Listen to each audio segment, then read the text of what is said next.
Welcome to Risk Roundup.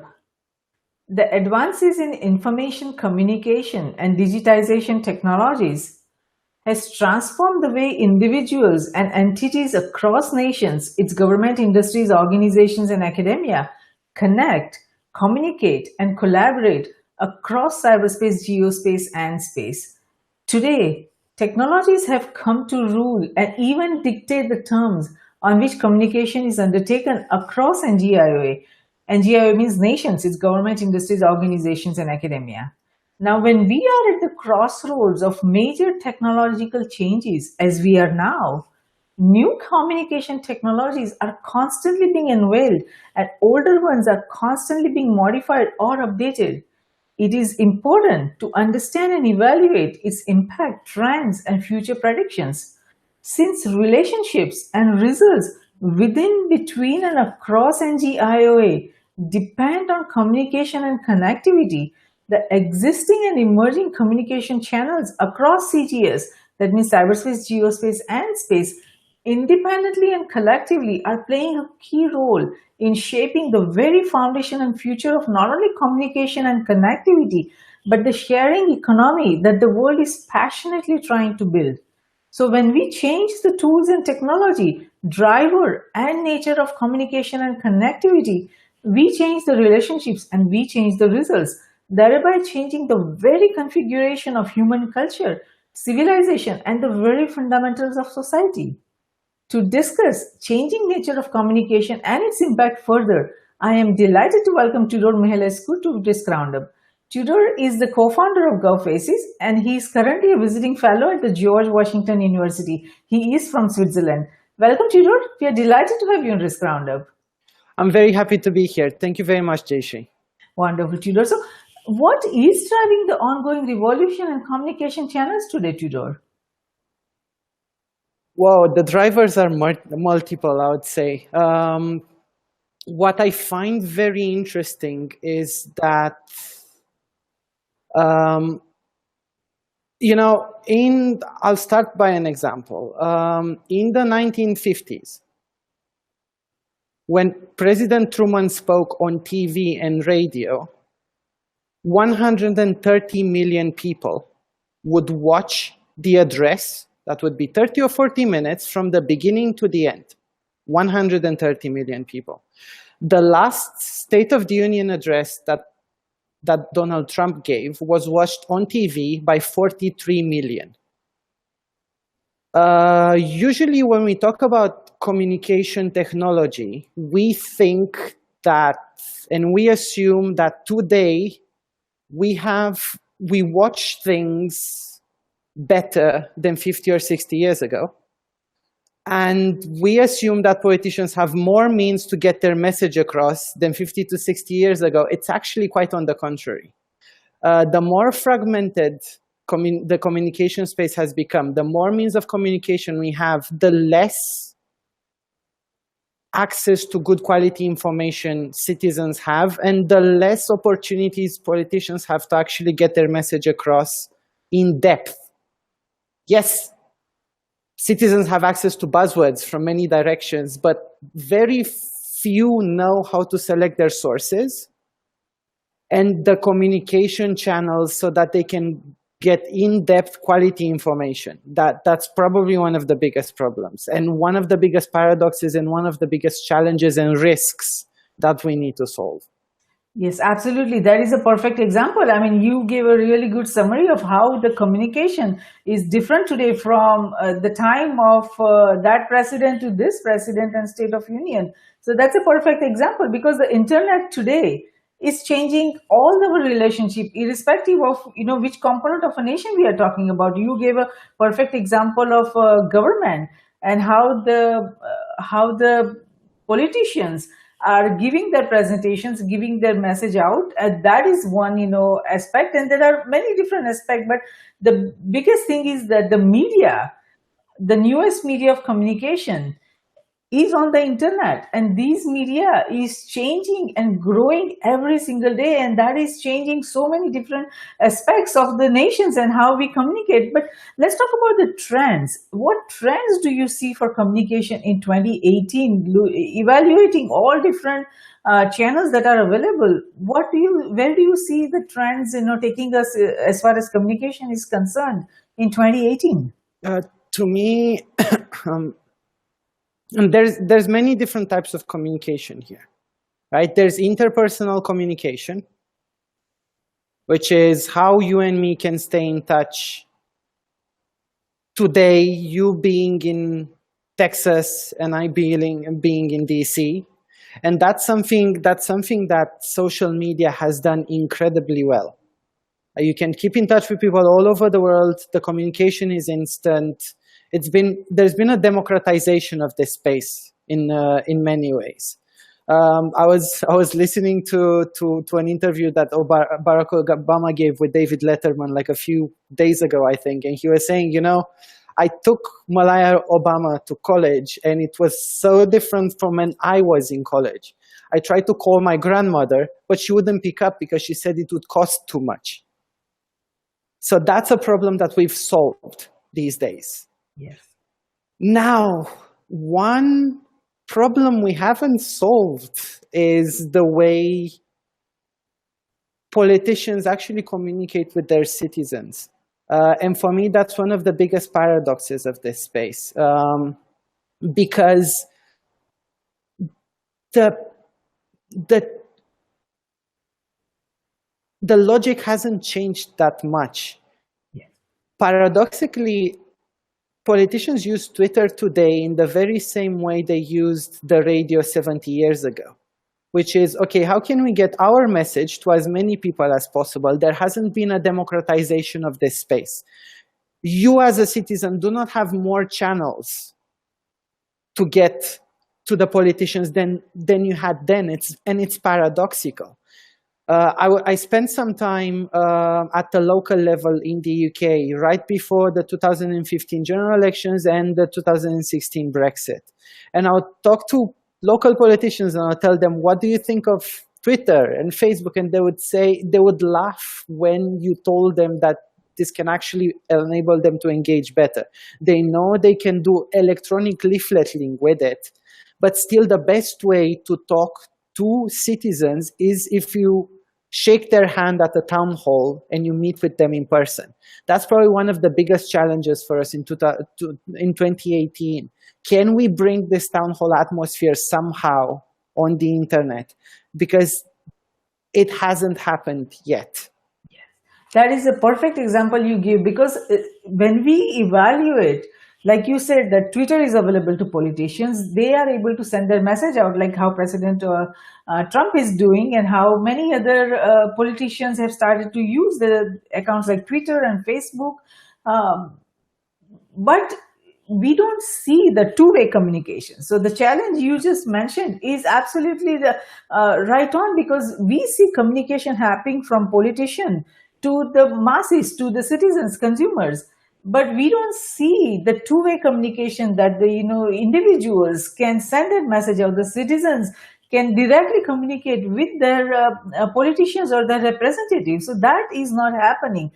This ongoing evolution in communication and connectivity is giving rise to a new generation of conscious consumers and conscious citizens that wants to get their voice heard. And this reflects the shifts in the communication trends and communication patterns.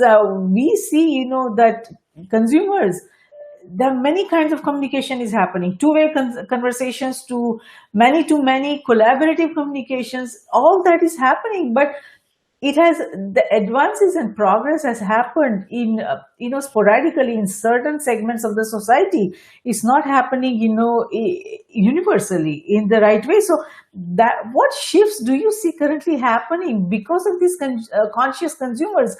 Because like you said, the people, they want to get their voice heard. So what do you think that, this desire of these conscious consumers to have their voice heard, what shifts do you see that bringing? It's very interesting that you mentioned consumers. In business and in marketing, this shift has already happened. So wherever you go, you go on YouTube, and when you watch a video, at the beginning of the video, you get an advert asking you questions about a certain brand. This has happened already. And it's voluntary. So the interesting thing about the business world is that businesses won't ask you to give them answers, and they want feedback. In the political world, it happened a bit differently. And that's why there's been these scandals about Cambridge Analytica and all the data that has been taken from users. Politicians want to know what the right audiences are and what their organizations, what the citizens would like to find out, but without asking them directly, what do you want?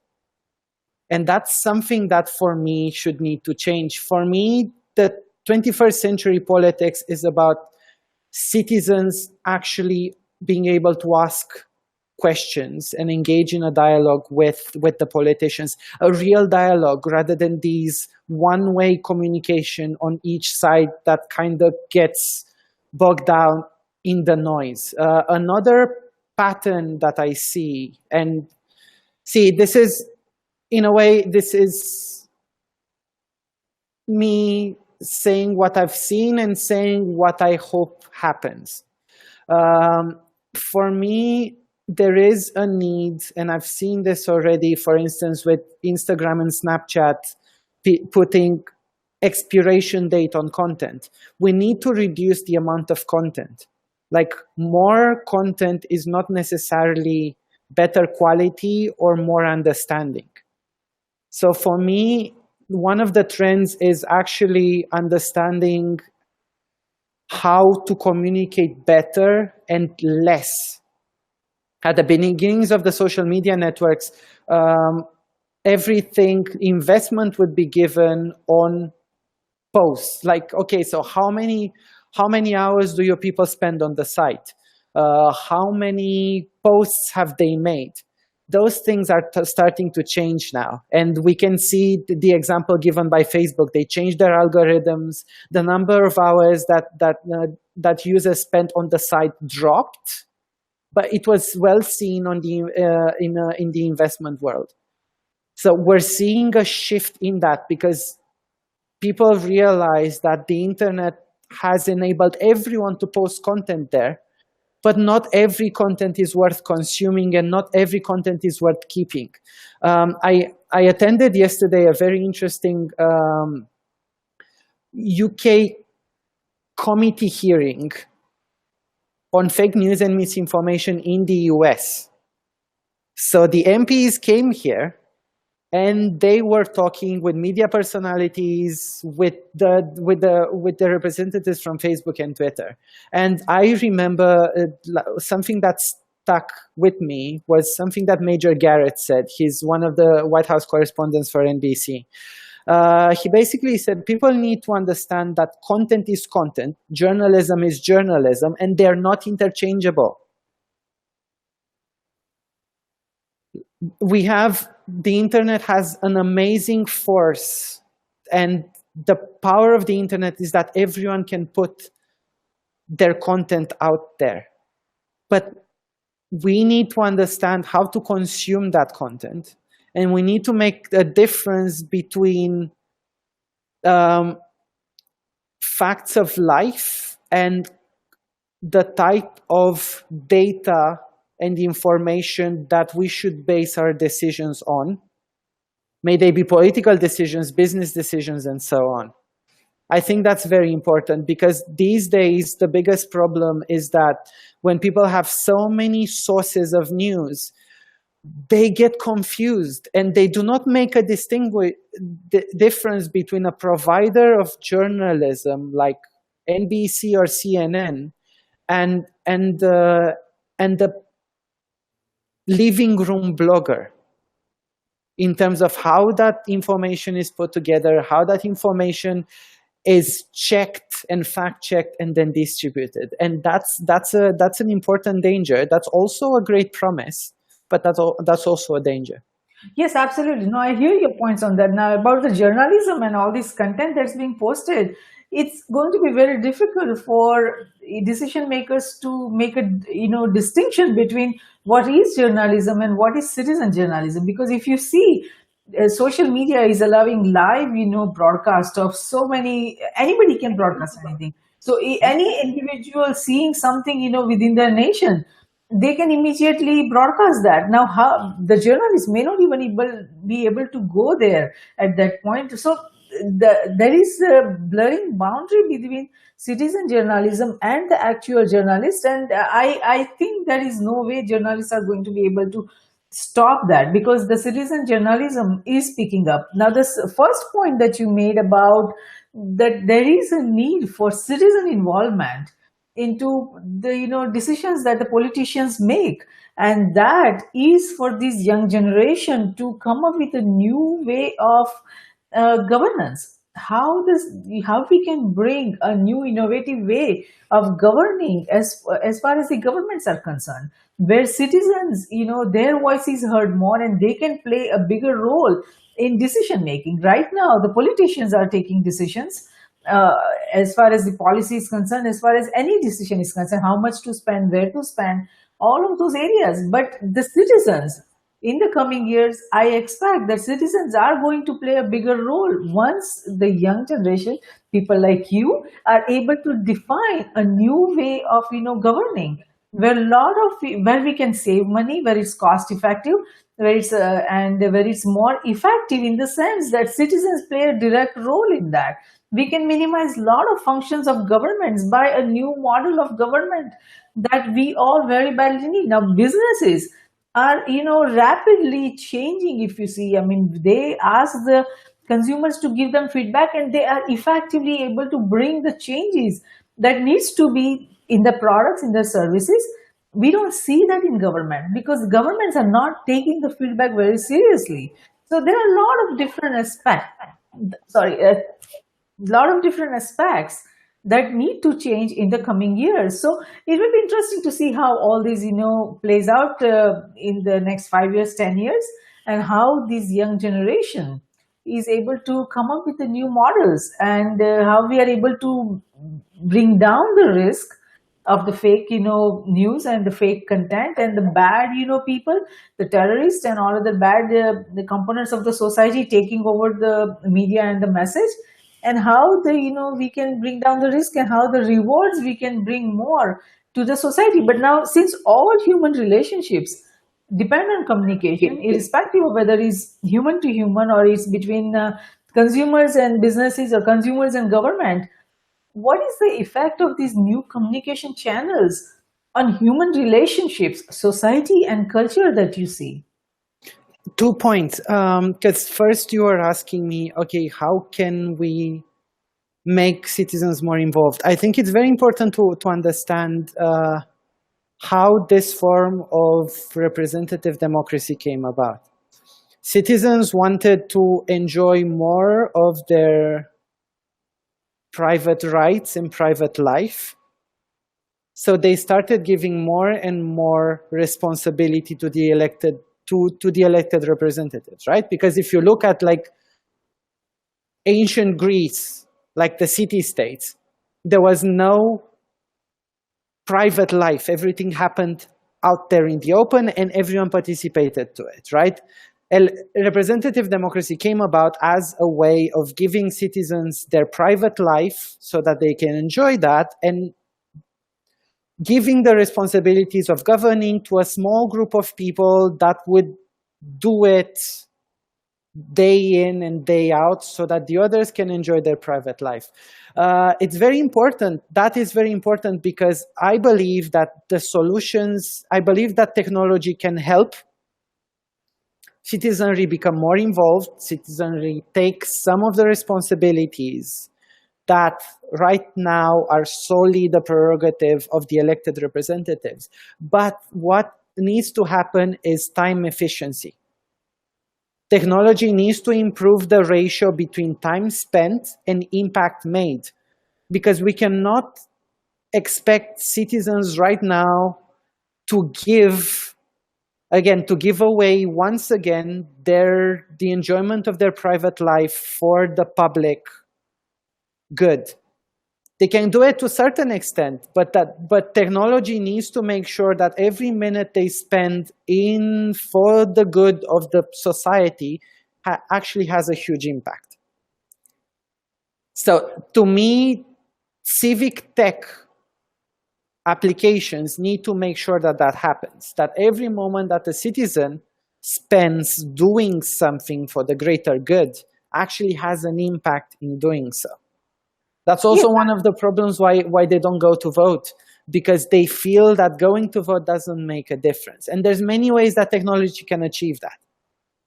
Yes, no, that would be a start, that, each and every individual should vote. And if the technology gives that power to individuals to vote, irrespective of whether they are able to take a day off. I mean, a lot of people are not voting because they don't get time to take day off. Now, if we are able to bring the voting digital, where anyone from their mobile phone can vote, that would be, that would increase the participation in voting, tremendously. And we will be able to see active involvement of citizens. But I think citizens will be able to play a much bigger role I'm sure that, like you said, they want to enjoy their private life, and they want to enjoy their private time. But at the same time, each individual wants to do something bigger than themselves, and they want to contribute to the society. So I'm sure that the new models that will emerge in the coming years will, use the active involvement of citizens, so that there is a vibrant, community that we can develop, wherever there is need, that we can send help. And it seems that the internet is no longer just about connecting people with information. It's connecting people with people where they individually and collectively are able to share their thoughts and ideas with each other and the world. This kind of collaboration we've already started seeing in humans, that is, in a digital format, are the main inhabitants of the cyberspace. Data and information is there, no doubt, but that would not exist without the human inhabitation. So cyberspace is about human occupation. So when cyberspace is about human inhabitants that are working independently and collectively to create this alternate world, what is necessary to empower this revolution in communication for the greater good of the society? That's very interesting. That's interesting that you bring this. For me, it's one aspect of it is to make it more human.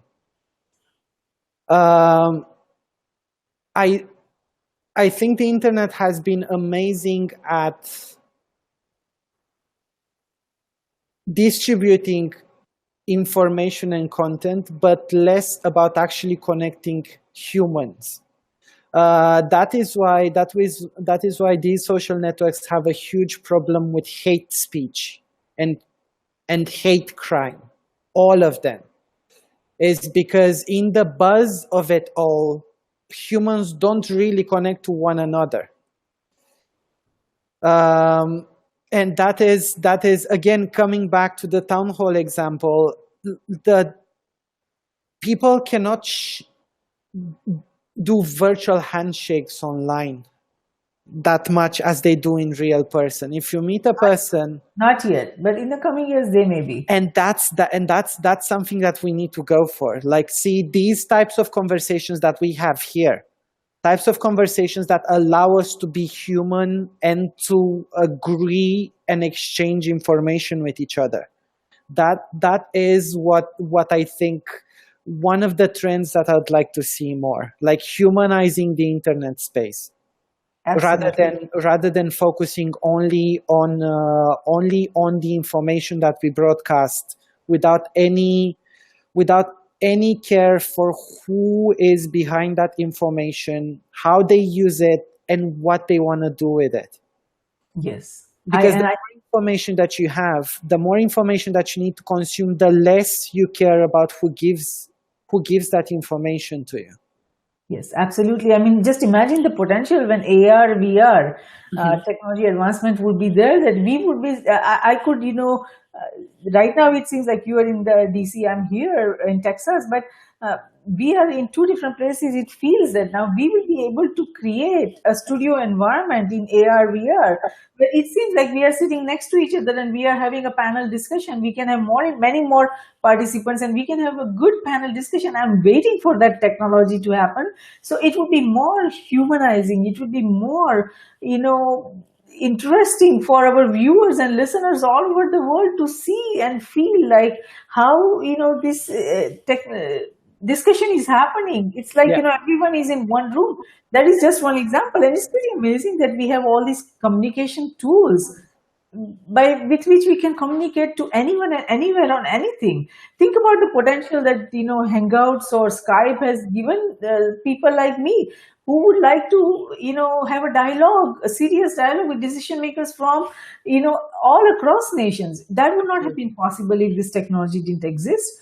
How absolutely. many people can come travel to United States to sit down with me and have a discussion? So these has been made possible because of this technology advances, advances in the communication tools. So do you feel like we are benefiting to the extent we should be by exploring the potential of these new communication tools? So I think the first part of the discussion was a bit I came across as a bit skeptical.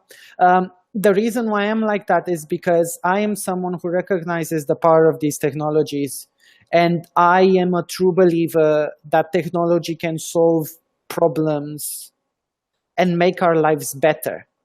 But because I'm a believer in that, I tend to focus on the challenges and how to work through those challenges. And that's why in the first part of discussion, I was like, okay, like we need to humanize it. We need to make sure that we condense content and all of these aspects. Yes, I do think that in the last 20 years, our ability to do things, our ability to solve problems, our ability to connect with one another all over the world has massively improved. I think right now citizens are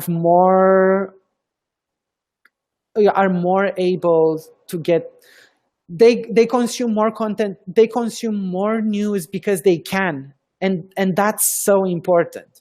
Like the number of people who right now are empowered by access to information is incredible and is higher than we've ever seen. That being said, I think we should focus more on teaching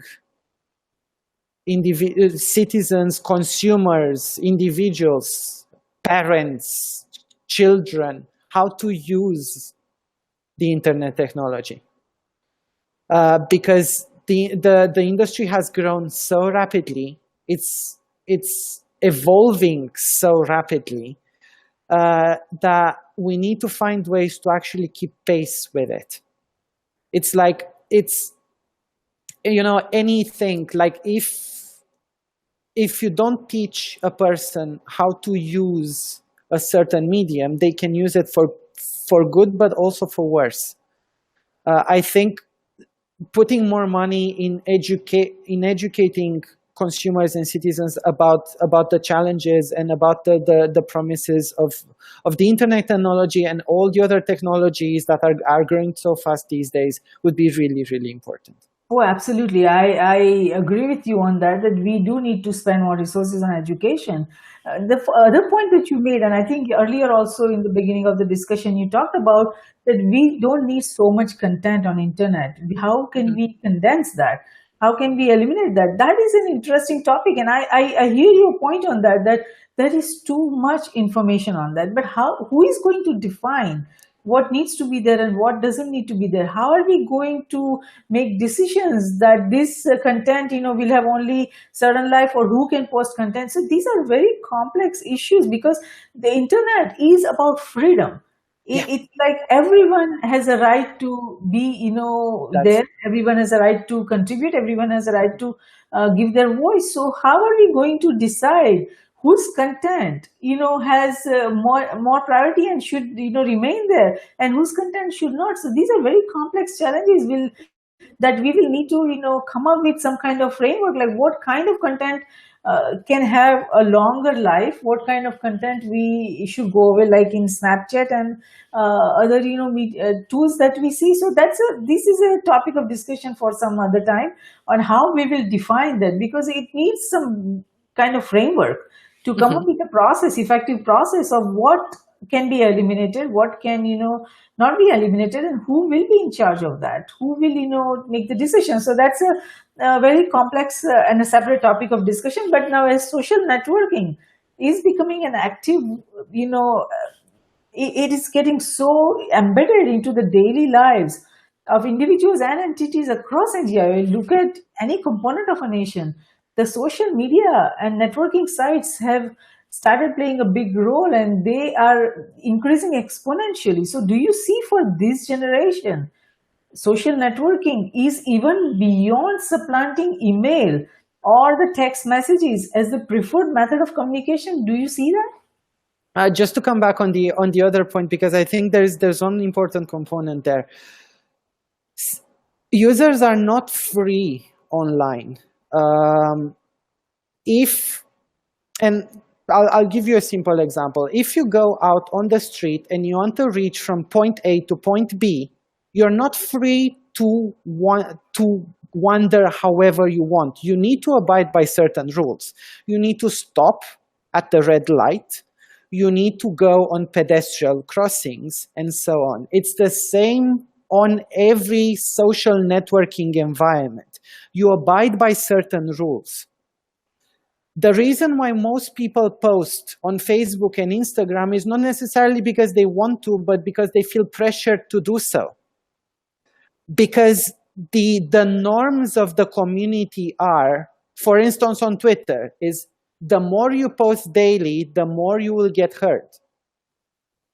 I think it's very important for people to understand that we're free to the extent of the norms that those social networks have created.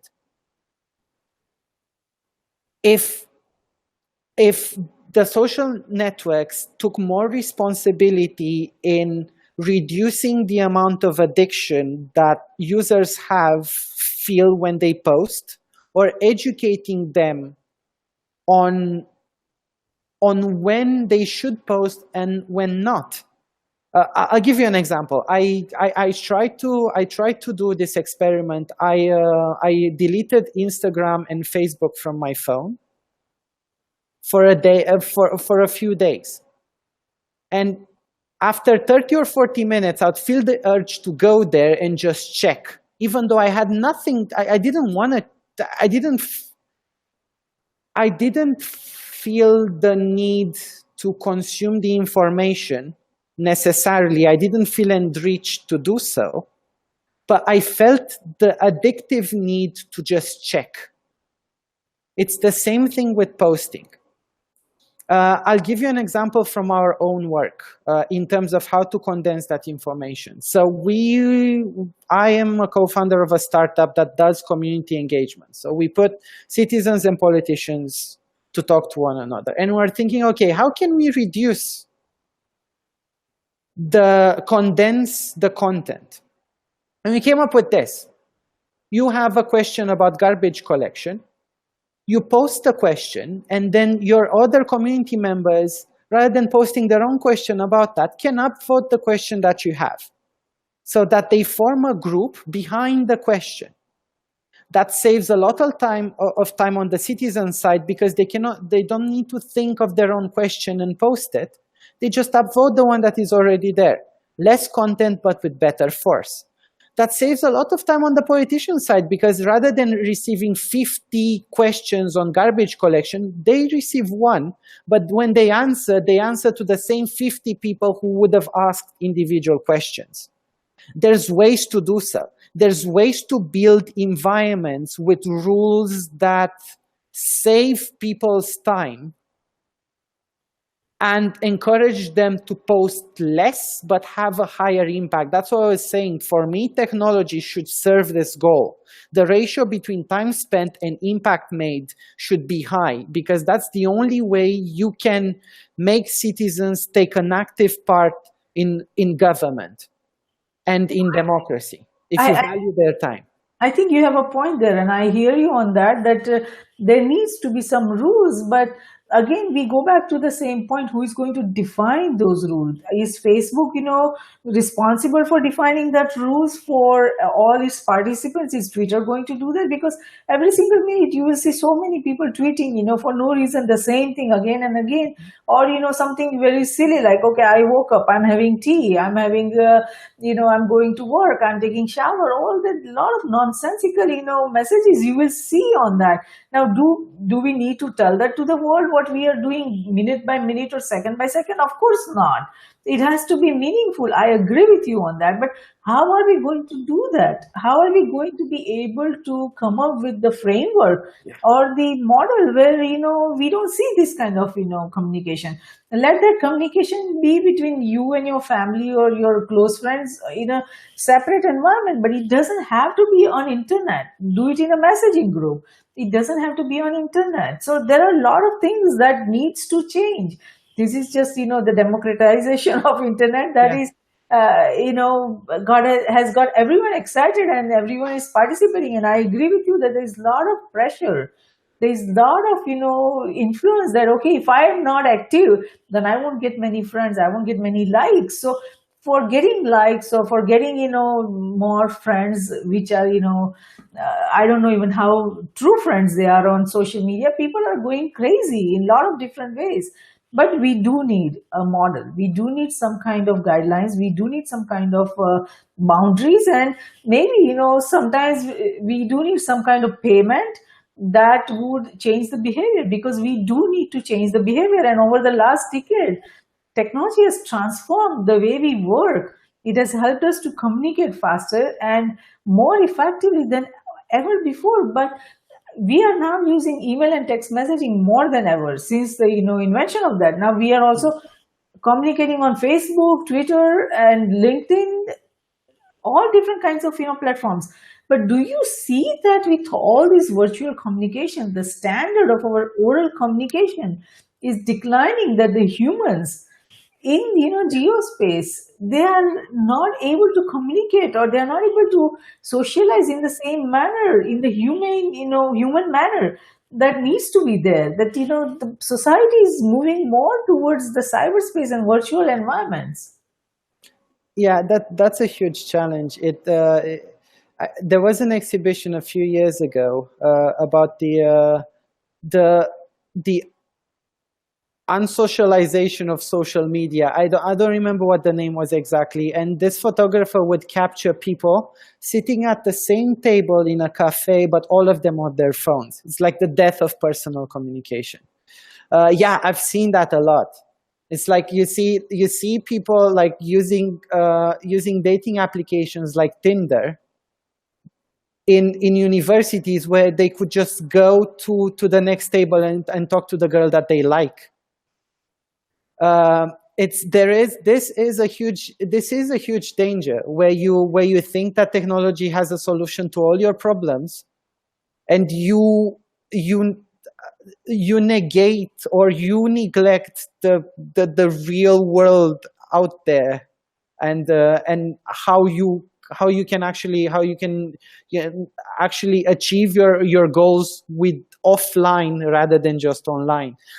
To me, the best communication tools and media tools are those that actually facilitate offline interaction, are just a means for us for offline interaction, for better facilitating offline interaction. Obviously, there's caveats on that, because it depends on the tool and it depends on the medium, but that's kind of how I see it. And coming back to the other point, this is a huge challenge. Like, a company like Facebook manages the lives of 2 billion people. It's more than any government does. But they're not well equipped for that. these tools have been built, and I bet that none of them, not even someone as visionary as Mark Zuckerberg, knew where he was going to take this. So you had a bunch of tech nerds who were doing amazing stuff at that and helped by a bunch of brilliant business minds. But very little of what they built was built having in mind how to engineer a social or communication framework. That's why governments have so many different departments, so many different checks and balances, so many different areas of expertise, because managing people's life is really tough. Yes. And you need to engineer a system in which humans can be at their best potential. I am not sure that social media networks right now have engineered that type of space. And I think that's why what they're realizing as well. And they need to assume more and more responsibility for the fact that by their decisions, by the algorithms that they create, they change people's behaviors. Yes. And they need to be more responsible and cooperate with governments on this. Because we're talking about this hybrid type of entity that is not a state, that governs lives in many, manages lives and people's behaviors in many states. And I think that's one of the challenges, to regulate and to find a way for civil society organizations, governments, and tech giants to actually work together to make sure that they create an environment that is good for people to live in. Yes, absolutely. No, I agree with you on that. In fact, in my last Roundup dialogue, we also had a similar discussion that all these social media, like Facebook and also Apple, all these manufacturing devices maker and Twitter and everyone, they need to. We were talking about the security aspect, that the security should be embedded by them. They should be the one driving the message, that all these people who are on Facebook, that Facebook should be telling them that what they should do and what they should not do to stay secure, so that they don't have to reveal more information than necessary, that they should not click on every single link that is out there. These are the basic guidelines that Facebook should be providing to all its users, but they are not doing that. So that's why we have so many security vulnerabilities emerging from all this social media, because they are not taking responsibility. And I agree with you that it's just like government. You do need different departments, because when Facebook becomes much bigger than any nation's government or any nation's citizen, then you do need to come up with a proper structure, proper framework, proper guidelines, that where do you want Facebook to take its users? What do you want the community that the Facebook is developing, or any Twitter or any social media? I mean, even let's talk about Risk Roundup, the community that we are developing. What are we trying to drive? Where are we trying to drive our viewers, listeners, or the community that we are developing? What we want them to learn, what we want them to understand, how we want them to think. So all these guidelines, I mean, every social media, each and every social media, they will have to come up with that what is our vision, where are we going, where we want to take our users. But we don't see that. That is just not happening. They created a platform that gives people ability to join that and chat, but this is not with much thinking about or shaping the dialogue. Where do you want to go? Like, I had a interesting discussion once with an editor of LinkedIn, that they were defining that based on the number of clicks, they were going to promote more. And I told them, look, you have to see where you want to take LinkedIn, because if you want to do it by just on the basis of number of clicks, then any pornographic channel or any those kind of content gets lots of likes. Do you want to promote that, or you want to promote a message that is fitting the LinkedIn community, that you want to make sure that drives the message and makes the environment, the community, get some education awareness, or some message that needs to be in an effective way. So we, each and every, even LinkedIn has to come up with that decision, where they want the LinkedIn to go, what do they want to do with this huge community that they are building. So this is, all the management, the governing body of each and all, every social media, they will have to come up with some answers, and they will have to define how, where they want to go and what they want to achieve by the community that they are building. So that is something that we can just talk about that and bring attention and create awareness about the need of this dialogue by the social media, but they will have to, in the end, come up with that definition and nature of where they want to go. So let's talk about, one last aspect is that the AR and VR, augmented reality and virtual reality, we are almost on the doorstep of that, and that will be coming in near future, and reshaping the communication dialogue. So how do you see that reshaping the communication channels and dialogue in the coming years? I think we cannot even imagine where this might go.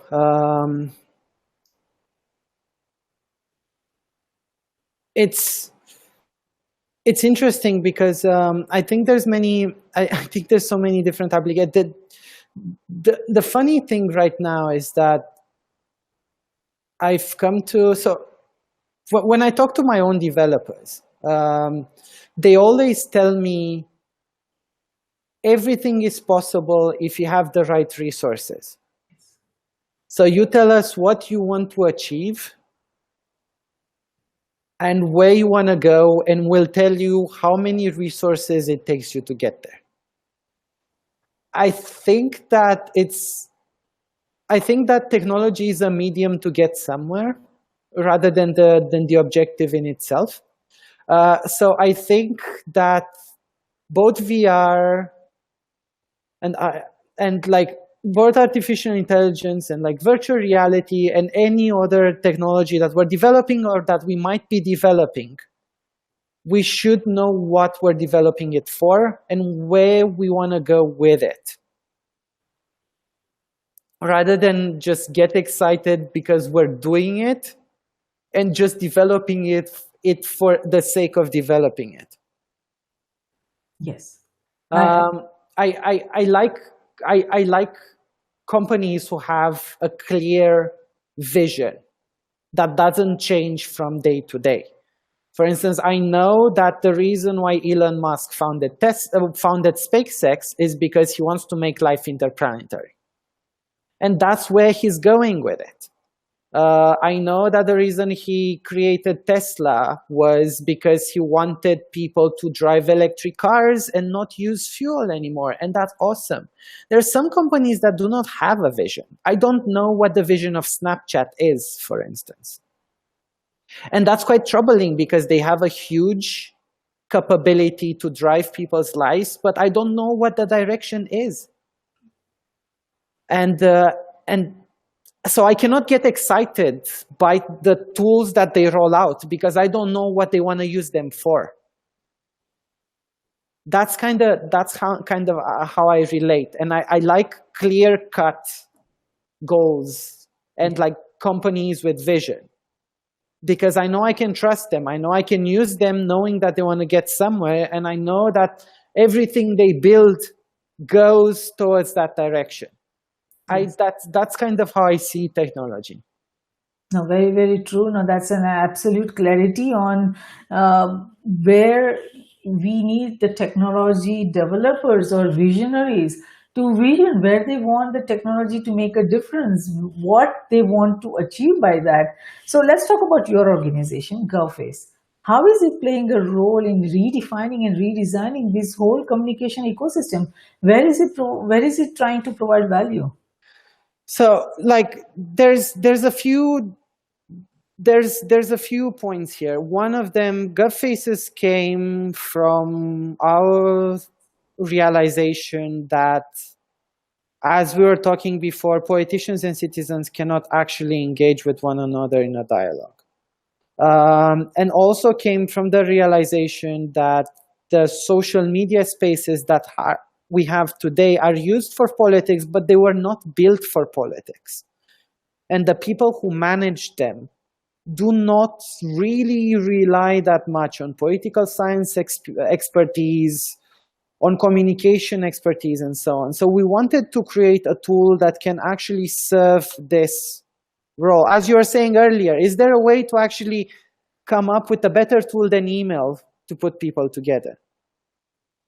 So we wanted to create this space where citizens can go on a platform that's a safe space for them in their own community, so it's identity verified, and be able to ask questions and receive answers from policymakers on the questions that they care about. That's how it came to life, and it took us several stages to develop and come to the stage that we're in right now. What we have right now is a tool that allows organizations and governments to bring their entire network into one space that they can manage, a space where they know the identity of their users, so that they can make sure that other people from other communities do not come in, so you don't have fake news coming from some unknown account in some other part of the world. And the way it works is basically through this system of scalable question and answer sessions. If you, as a citizen of Dallas, you can join a platform where you find out all the other citizens of Dallas, and you also have access to your policymakers. You can ask a question about a certain topic, and then the other citizens of Dallas can look at your question and upvote it if they feel they would like to hear an answer to it as well. Now, there's an interesting trick here. As I was saying, we are focused on condensing information. So the only way to post on our platforms is by asking a question or giving a response to a question. It's our way of educating our users that with every action that you make, you need to establish a connection, a human connection with someone. And the best way to establish a human connection with someone is by having a dialogue, questions and answers. That's the type of community that we want to create. That's the vision that we want to have. Going back to the vision side of it, we see a world where citizens and politicians come together to have dialogues with one another and actually engage on the topics that they really care about, rather than shouting at one another. We want to build this space of interactions on political issues. That would be very interesting, to see the development, and when you are ready to launch that platform, it would be interesting to see how the communities and citizens respond to that, because that would be an interesting way, or there would be a way to create that interactive discussion dialogue between the government and its citizens. So I would love to see the progress that you make on that. But what would you like to tell our global viewers and listeners about this current initiative, your vision and a message, especially to these young people all across nations, high school students, college students, to young people at mind, young people at heart, who are out there and are keen to make a difference by solving problems and redesigning and redefining systems to make this world a better place? I think it's actually, coming back to what we do, it's been launched. So we've been developing it for the last 4 years. We've had more than 600 policymakers use it in different environments, like members of European Parliament, city councillors in the southeast of England, United Nations agencies in Geneva. So we've come a long way, and we've already proven that there is an appetite for this. That politicians don't feel outside their comfort zone when they answer questions rather than just broadcast communication in one direction. We've gone there already, and we're excited about what the next few years will bring. In terms of my message, I believe that so many ideas, good ideas, get lost, and so many opportunities for impact get lost because people do not dare to try. I feel we live in a world where individual initiative is more empowered than it was 50 years ago, or 30 years ago, or even 15 years ago. And I feel that one way to contribute to the entire society is if every person makes their dream come true. Because every person is endowed with a set of skills and talents that make them great for something, and they should follow that. You fail, but that's great, because that means you tried. And actually, failing at something that you love is more enriching than not trying it and going with the flow and doing stuff that you don't really feel potentially passionate about. That's my message. And the reason why I can come here and speak with passion and with drive is because I haven't lost that ability to dream. I feel it every day, and I'm really happy doing the things that I do. Wonderful. That is very, very good, Tudor. So thank you so much for participating in Risk Roundup today. We appreciate your thoughtful insight on the changing face of communication, and our global viewers and listeners will benefit tremendously from the information you provided on the communication tools and trends and the accompanying ongoing transformation. So even if a single individual across nation can come up with an idea to advance the communication tools, technology, and help bring the communication transformation across cyberspace, geospace, and space for individuals and entities across NGIOA based on the understanding they receive from the discussion we had today. This Risk Roundup dialogue has been of service, and we thank you for that. Thank you so much, Jayshree. It's been a great pleasure to talk to you. I really enjoyed it. Wonderful. So no component of a nation today can operate in a world that isn't timely in their action, reaction, and communication. Time is now for individuals and entities across nations, its government, industries, organizations, and academia level their communication field, for the global connectivity has to offer across the cyberspace, geospace, and space. Time is now to understand the changing nature of communication. Risk group cybersecurity, geosecurity, and space security risk research centers are created for this very reason, to identify, evaluate, and manage the risk facing NGIOA and CGS nations, its government, industries, organizations, and academia in cyberspace, geospace, and space. We at Risk Group believe that risk management, security, and peace, they walk together hand in hand. Though security is related to management of threats and peace to the management of conflict, risk management is related to management of security vulnerabilities as well as management of conflict. It is not possible to conceive any one of the three without the existence of the other two. All three concepts feed into each other. We believe that the security we build for ourselves is precarious and uncertain until it is secure for everyone across nations. Tradition becomes our security, so if we build a culture of managing risk effectively, it will lead us to security, and security will lead us to peace. Let's manage the existing and emerging risks together. For more information on the Risk Roundups, to watch the Risk Roundup video webcast or hear Risk Roundup audio podcast, please go to riskgroupllc.com, and do not forget to subscribe and share. Until next time, I'm Jayshree, host of Risk Roundup, signing off. See you next time. Thank you.